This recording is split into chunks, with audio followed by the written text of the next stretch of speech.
What's going on, duelists? It's your boy Nick, bringing you today on the channel an update to the long-awaited Mutant Ghoti deck that, my channel is pretty much very well known for. A lot of my Mutant Ghoti deck profiles and combo tutorial videos have gained a lot of attention throughout the Yu-Gi-Oh community, and I've probably posted the most Mutant Ghoti content, I would say, out of most general Yu-Gi tubers, and it's been a while. Last format was pretty rough back when we lost Sprite Elf to the ban list, and I wasn't really sure what direction to take the deck since then. And as a result, you haven't seen the deck on the channel in any capacity. But now I thought that the time is right with the brand new format. We got a brand new product release in Wild Survivors, and we got another new ban list, which kind of took down the top decks ceiling, so to speak. Cash Tira, Purely, as well as Super Heavy Sam's got, a little off the top, and now their end boards aren't as threatening as they were last format. So I felt that it was a perfect chance to bring this rogue deck back to the forefront to help, beat down these meta decks, and I couldn't be happier to bring you this list today. Again, this is a post-June 2023 ban list and post-Wild Survivors, my update to Mutant Ghoti. So without further ado, we're going to jump into the profile. However, before we get into it, I would like to say thank you all for your continued support and, liking my videos, subscribing to the channel. We're working our way to that 1,000 subscriber benchmark, and I cannot do it without your help. Please help me get to 1,000 subs. I promise to continue bringing you guys really cool and unique Yu-Gi-Oh content. For those of you new to the channel, welcome. My name's Nick. We do content mainly focused around rogue and casual decks alike. We do live duels, profiles, combo tutorials, you name it. So if those are things that you're interested in, smash that subscribe button, hit that like button so you don't miss out on any more content that I continue to bring you guys. So with that being said, we're jumping into this 40 card updated Mutant Ghoti deck list. So we're starting off with the monsters, and as you see here, we are just playing 2 copies of Mutant MO5. Now, one thing that I really noticed when we lost Sprite Elf was that the mutant side of the deck really suffered, because Elf was a way that we could play through a lot of disruption and extend way past, what the normal Mutant Ghoti deck was able to achieve. But without Elf, we no longer have access to those plays, and it really lowered the ceiling of this deck by quite a bit. And as a result, I don't feel like the mutant cards are as good as they previously were. Because, for example, if your starters, like Mutant MO5, or ST46, which we'll get into shortly, get hit with Effect Veilers or Imperms, you pretty much have no way to extend unless you hard opened Mutant, for example, which obviously isn't going to be the case all the time. And it just left you with very terrible end boards. Oftentimes, if you normaled MO5, it got Impermed and your hand wasn't good enough to continue playing, you just passed turn. And that felt pretty terrible, even with the Ghotis, So I restructured the deck a lot, looked at it from a different angle, and now we're just on 2 copies of MO5. MO5 is pretty much the deck starter. On normal or special, he searches you a mutant monster from deck to hand, and then as a secondary effect, he can tribute himself, banish a card from your hand or field, to then special summon the appropriate mutant boss from deck based on the type of card banished. To continue on with that, we are playing 1 copy of Mutant ST46 as an additional starter/extender in this deck. And I say extender because all these cards can be special summoned off of emergency teleport, since they are level 3 or lower psychics. But ST46, upon normal or special, allows you to search for a mutant spell trap, and then has the exact same secondary effect to MO5, where you can tribute this card and banish a card from your hand or field to special a mutant boss from your deck or hand, who's, based on the type of card you banished. So we're just playing 2 MO5, 1 ST46, and the reason being is because now I don't want these cards to compete for the normal summon in this deck, and I'll explain what card we use for our normal summon as we dive further into the profile. So at initial glance, this might look like a weird ratio to you guys, but trust me, it's all going to make total sense. So I mainly just want to see these cards off of emergency teleport. I don't really want to hard draw them. I mean, if I do, it's not the end of the world, but realistically, I just want to use these cards as extenders off of E-Tele. So that's why we're playing the 2 and the 1. As far as ratios go, then we're just playing 1 mutant. Just 1 copy is all we need in this particular list. It does function as a very good extender. You can search it off MO5 and then special it for free. And then just like ST46 and MO5, his effect differs just a little bit, where he can special summon mutant bosses, but rather than banishing cards from your hand or field, he can banish a mutant card specifically from deck. and then allow you to special summon the appropriate mutant boss. So that is also pretty cool. So one mutant. And then for the 2 mutant bosses we're running in this deck, or I should say just one, which we're playing at 2 of, is just Mutant Beast. We are no longer playing Mutant Mist or Arsenal.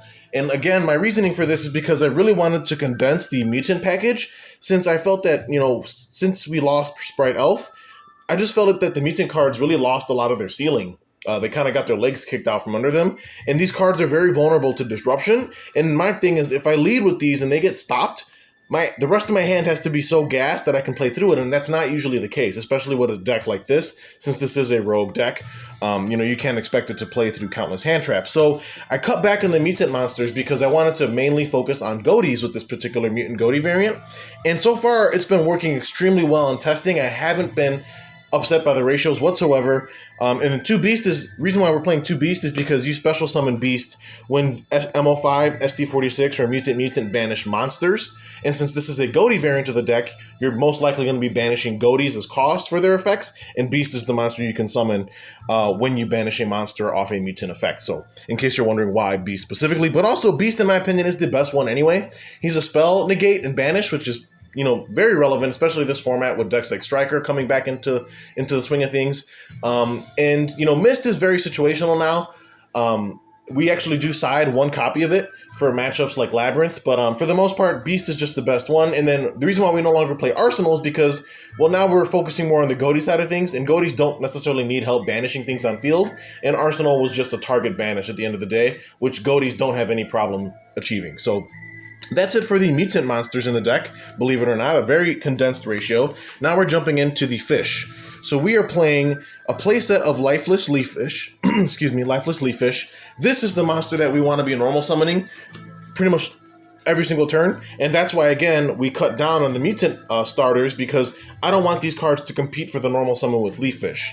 But Leaf Fish, upon normal summon, or not even normal summon, just if it's summoned, so whether it's special or normal or flip summoned, you can send a fish monster from your deck to the graveyard except himself. Now, the monster that you're usually going to be sending with this is a copy of Shift, Fairy of the Ghoti, because Shift can banish itself from the graveyard to target a fish and it increases its attack by 500.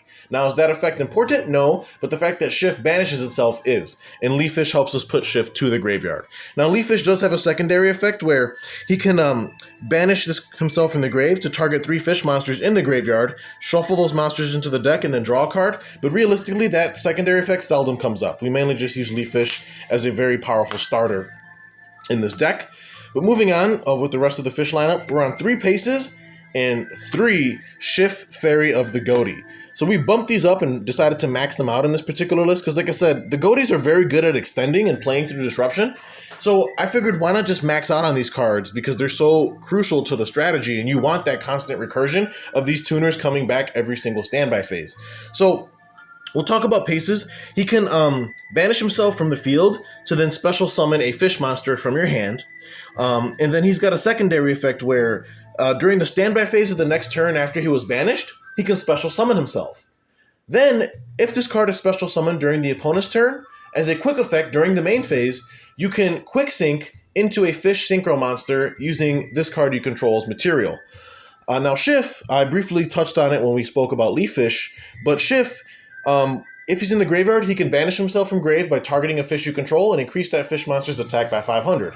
But just like Paces, Schiff has the same secondary effect, where during the standby phase of the next turn, after it was banished, it special summons itself to the field. Then, if it's special summoned during the opponent's turn as a quick effect during the main phase, you can quick sync into a fish synchro specifically using monsters you control. So we max out on a playset of Paces as well as Schiff. Keep in mind that the main deck mutants like MO5 and ST46, they can banish those Paces and Shift for cost to special summon beasts from deck, so there's very good synergy there. But moving on with the rest of the Ghoti lineup, we're on 2 copies of Igzeep, Omen of the Ghoti, followed by 2 copies of Snopios, Shade of the Ghoti. Now, Igzeep is very nice as an extender. Basically, if a fish monster is banished, except during the damage step, you're able to special Igzeep from your hand.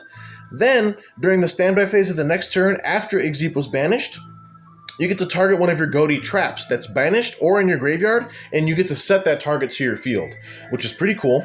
Then Snopios, in my opinion, is the bread and butter of this strategy. The only reason why we're not maxing out and playing 3 of it is because he is a hard once per turn on both of his effects, and I just don't want to brick on too many copies of him. But we have multiple ways of searching him, and what he does is, during the main phase, as a quick effect, you can banish 2 fish monsters from your hand and or graveyard to then special summon the Snopios from your hand.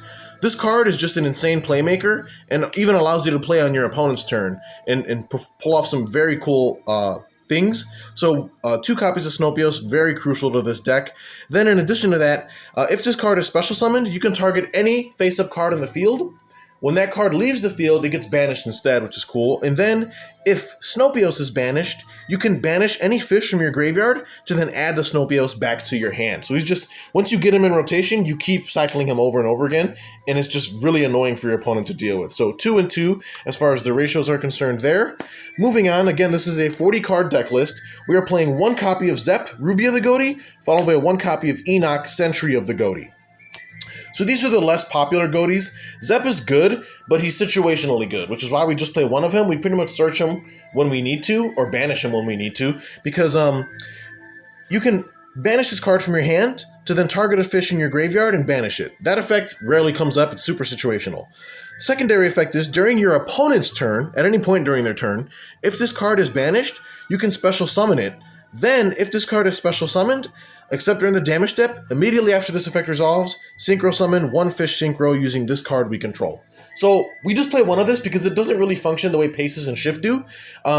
This, does not come back during the standby phase of the next turn after it was banished. It has to be banished during the opponent's turn in order for it to do anything. And then when it is banished, it specials itself and you immediately quick sync. So it's just okay as a 1 of. I wouldn't recommend playing more than 1. I did test it at 2. And it worked out fine, but I wanted to keep the deck a clean 40, so I did sacrifice the additional copy to just play the 1. And then as far as Enoch goes, Enoch is just okay. He unfortunately does not have a way to special himself, so you are going to have to burn the normal summon on this card, unless you're special summoning it off of the effective Paces on field. But when this card is normal or special summoned, you can target one of your banished level 4 or lower fish monsters and special summon it in defense position, but negate its effects. Then, during the main phase, you can banish a fish from your hand or face-up field as cost to then add a Ghoti trap from the deck to your hand. So Enoch, as a 1 of, is perfectly fine. He allows you to get into some cool things, as well as searches your single copy of the Ghoti trap that we are playing in this deck. But moving on for the remaining monsters we main deck, and this might surprise some of you, but we are playing 1 copy of Psyframe Gamma and 1 copy of Psyframe Driver. Now, you're probably looking at this and scratching your head because obviously, as of the June ban list, Gamma went to 1. And as you know, most people completely cut Gamma out of their lives, out of their existence. No one's really main decking this card or even siding it anymore. I am still, as crazy as I am, I'm still choosing to play this card, even if it's at 1. The simple reason being is that it's still a card we can summon off of E-Telly, which, spoiler alert, we are playing 3 of it, and it is just a free level 2 tuner. But the driver comes up as well, being a level 6 monster, pairing very nicely with our Ghotis who are level 2s, and allowing us to very easily make level 8 synchro plays. In addition to that, I noticed that a choke point with a lot of the mutant cards, with MO5 and ST46 specifically, and I guess Mutant for that matter, when you activate their secondary effects to tribute themselves and banish a card to attempt to special summon like a Mutant Beast from deck, if you control no monsters at that time, that is a very huge choke point, and if the opponent has an Ash, they will try to Ash that, because they're going to trade their neg 1 for your neg 2, and it just pluses them, like it benefits them to Ash. So if we can bait them into Ashing us while we don't control a monster in that particular scenario, we can easily cook them with the Gamma, and it's just so... the feeling is so great when that occurs. But we are still playing, like I said, the 1 Gamma and the 1 Driver. And the Driver also comes up being a vanilla monster or a normal monster. And we'll explain that once we get to the extra deck. But 1 and 1, and that rounds out the monsters in the main deck. Moving on to the spells. 2 copies of Mutant Evolution Lab, followed by 2 copies of the Most Distant, Deepest Depths. Mutant Evolution Lab is the Mutant field spell. The Most Distant, Deepest Depths is the Ghoti field spell. Evo Lab, pretty self-explanatory. When it's activated, you special one of your level 4 or lower mutants that's either in your hand or that's banished, so it's kind of like an extender. Then you can actually reveal a mutant in your hand, and place it in the bottom of the deck to draw a card. So this is really nice if you like brick on the Mutant Beast, who's a level 8, because usually you don't want to draw that. So this gives you like a mulligan, which is kind of nice. And then it's got a really kind of mediocre stat boost effect, which doesn't really come up. But we play this at 2 just because they can special mutants from the hand or the banish zone, which is nice. Then the Most Distant Deepest Depths. This is a card that honestly I've really overlooked for a long time. I didn't realize how broken this card actually was, and it's incredible. It allows you to banish a fish from your hand or graveyard to then add a Ghoti monster from the deck to your hand. So it's pretty much a rota for any Ghoti by banishing a fish for cost from the hand or grave. Then, if that wasn't bad enough, if this card is in the graveyard, if a fish monster is no more special summoned, you can target a fish you control, banish it, and then add this card from grave back to hand. So this field spell also recurs itself. So 2 very powerful field spells in this deck. So we're running 2 and 2. Moving on though, triple copies of Italy. Everybody should know what this does. Special summons a level 3 or lower psychic from your hand or deck. Very good card, not once per turn. Then we're on the 1 ready fusion, followed by the 1 instant fusion. These allow us to special summon, some specific fusion monsters from the extra deck to help us make some of our synchro plays, and we'll showcase that once we get to the extra deck. Then we're on 1 terraforming, 1 crossout designator, and 1 called by the grave to round out the spells. So we've just played the 1 terraforming, pretty much as like our 3rd copy of Evo Lab or our 3rd copy of Most Distant Deepest Depths. And then crossout's very nice in this deck because we can basically banish a Ghoti with that. And even though crossout negates its effects for this turn, it's still been banished. So during the next standby phase, the Ghoti remembers that it was banished last turn and actually special summons itself, which is insane. You can also use this to banish a copy of Mutant Beast. That way, if you have access to Mutant Cry, you can go Cry, shuffle Beast back from the banish zone into the deck to make a Mutant Fusion. And then called by is obviously self-explanatory. You just want to be able to stop hand traps. So that rounds out these spells. Now we're jumping into the traps. We are on 1 copy of Mutant Cry. Just 1 copy because, again, we really condensed on our mutant lineup for this deck list. So 1 copy of Cry is pretty much all we're going to need. This allows us to fusion summon during the main phase by shuffling material back from the banish zone, the graveyard, or our field to make a mutant fusion monster. Then we're playing 1 copy of Ghoti Chain. Chain is very nice. It's a searchable one-of off of Enoch, and this allows us to banish a face-up fish we control for cost to then special summon any one of our Ghoti monsters that's banished in our hand, our deck, or our graveyard. So this is pretty much like an E-Tully from anywhere. So very cool as a one-of, but banish that card when it does leave the field. Again, that's not even a restriction in this deck because Ghotis love being banished. So 1 and 1 for each of those, and then to round out the traps is just a playset of Infinite Impermanence. Again, Infinite Imperm is just probably one of the single-handedly best hand traps this format. It's very generic. There's not a single deck that doesn't get hurt by Imperm in some capacity. So it's a very good card. And that's about it, guys. That rounds out the main deck. Again, we are running a clean 40-card deck list. Now we're going to jump into the extra deck. So, moving on, we're playing 1 copy of Alvain, the Essence of Vanity, followed by 1 copy of Rare Fish. Now, these are our instant and ready fusion targets, respectively. Alvain is just nice as a level 2 tuner monster. And then Rare Fish is just a nice level 4 non-tuner water. So again, we use ready fusion and instant fusion to summon these cards as extenders to help us make our synchro plays, which I think is very cool. Then we play 1 copy of Mutant Synthesis, just a one-of, again, because we only our mutant package is so condensed that all we really need is just the 1 synthesis, which we can summon off of Mutant Cry. When this card is fusion summoned, we get to target any card in the field and destroy it. Then when our opponent activates a card or effect, as a quick effect, we can activate this effect. For the rest of this turn, this face-up card is unaffected by the effects of an opponent's cards of the same type, whether that's monster, spell, or trap, as that card that we chain to. So like if they activate Raigeki, we can chain this. It's chain link 2, and then this card for the rest of the turn is unaffected by the opponent's spell effects, which is very cool, very annoying to get rid of. And then if this card is destroyed by an opponent's card, we can add one of our banished mutant cards back to our hand. So Synthesis is a very nice boss monster. But moving on to our synchros now, we're on 1 copy of Virtual World Beast Juju. This is a very cool generic level 6 synchro that we can make pretty easily in this deck list. While this card's on the field, it cannot be destroyed by battle or card effects while we have 2 or more monsters in our grave with the same original type and attribute, but different names. In addition to that, we can banish 2 monsters from our graveyard with the same original type and attribute for cost, but different names, to then target one card on the field and send it to the grave. This card works very good in this Ghoti deck because we can banish stuff like Shift and Paces from the graveyard for cost, you know, getting them banished so they can come back on the next standby, and then Juju just allows us to target and send any card we target to grave, which is very cool. So one copy of that. Then we're on 2 copies of Ariompo's Serpent of the Ghoti. Probably one of the best Dino Synchros the deck has to offer. Very good playmaker. This card effectively turns into 2 other tuners, however you want to do it. If it's synchro summoned, you can banish a level 6 or lower fish monster from your deck. Very good there. Then if this card is sent to the grave for synchro material, you can target a fish in grave, banish that target, then you can add 1 fish monster with an equal or lower level from the deck to your hand. So 2 copies of Ariompo's, very good, you know, is a combo maker. Then we have 2 copies of Ascan, the Bicorn Ghoti. Very good generic level 8 synchro. Upon its synchro summon, we can target a fish we control, and any card the opponent controls, banish them. Yes, he can target himself for that. Then if this card is banished, we can banish a fish from our grave to then special summon the Ascan. And we can only use each effect once per turn. So very good card there for recursion. Then we play the 1 White Aura Whale just for a board wipe on the opponent's turn. 1 copy of Adamancipator Risen Dragite. Again, we cannot make this during the opponent's turn with our Ghotis because it's not a fish, but we can make it on our turn because our Ghotis don't lock us into fish synchros during our turn, which is very cool. So Dragite just being a nice spell trap negate. Then for our level 10s, we're on 1 copy of Ready Rose, followed by 1 copy of Sword Soul Supreme Sovereign Chenging, 2 very powerful level 10 synchros, Chenging just being a house, Ready Rose just going after our graveyard reliant decks or matchups, and just it's like a blowout almost, just forcing both players to banish their entire graveyards is just insane.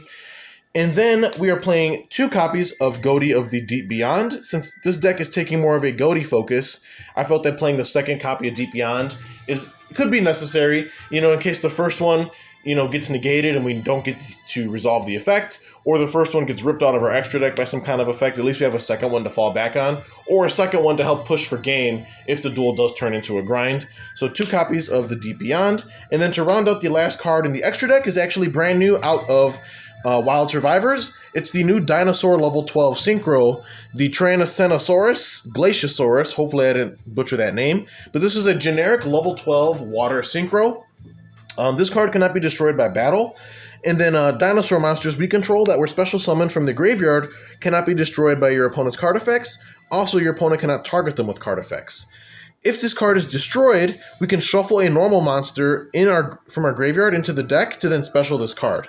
So this is just a very cool tech choice that I decided to run in this deck because we are playing the 1 copy of Psyframe Driver in this deck. So when we synchro into this, it can't be killed by battle. And then if the opponent does destroy it, we can actually take our normal monster in our graveyard, put it back in the deck, and then revive this card. And then since this card would be a dinosaur monster special summon from the graveyard, it triggers, or not triggers, but that means that the secondary effect it has, where the opponent cannot target dinosaur summoned from grave with card effects, nor can they be destroyed by card effects, applies to this card as well, which means that this card can't be targeted or be destroyed by battle or card effects on a 3600 body, which just makes it a house. So really cool tech choice I've been messing with.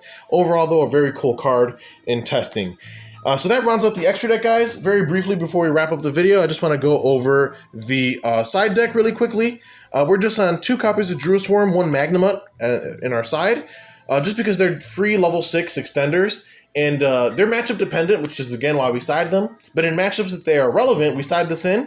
And Bestials and Ghotis are insane. They just help you make level 8 synchros for basically free and allows you to get additional benefits, whether you have Druis or Magnamut as part of the material. Then we do side 1 copy of Mutant Mist in this deck. Again, for our trap-heavy matchups, we'll side out of 1 Beast, for example, and side in Mist. So we do have an additional Mutant boss to go into. If an opponent activates a trap card, we can banish a card we control or have in our hand to then draw 2 cards. So very cool there.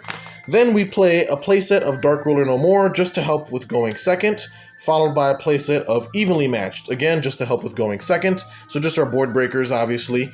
And then to round out the side, we are playing a playset of White Howling, a very cool tech choice in my opinion against our spell-heavy decks. So if we control a water monster, we can target a spell in the opponent's graveyard, banish it, and if you do, for the rest of this turn, negate all spell effects on your opponent's field. This is pretty much Imperial Order. It's just for the opponent, and it just lasts for the duration of the turn. So overall, a very cool card there. And then to round out the side, we're just siding 2 copies of Draco Utopian Aura, a very cool counter trap for this deck. Kind of like a Solemn Strike without paying the life points. But in addition, you can banish a monster from your hand to then steal the monster that which you negated and destroyed with this card. So very cool overall. So that's going to round out the deck list for my update to Mutant Ghoti. I know a lot of you guys have been waiting for this deck, and I couldn't be happier to bring it to you. Like I said, it's an even 40 card deck list. Let me know down in the comments below what you think of the list, and then stay tuned for more content. And if you guys want to see a combo tutorial and test hand video of this deck, or if you want to see live duel videos of me showcasing this deck in action, then like and subscribe. If you can get this video to, let's say 35 likes, I will bring you guys not only the combo tutorial and test hand video, but also a live duel video showcasing this deck. So with that being said, guys, this is Nick signing out.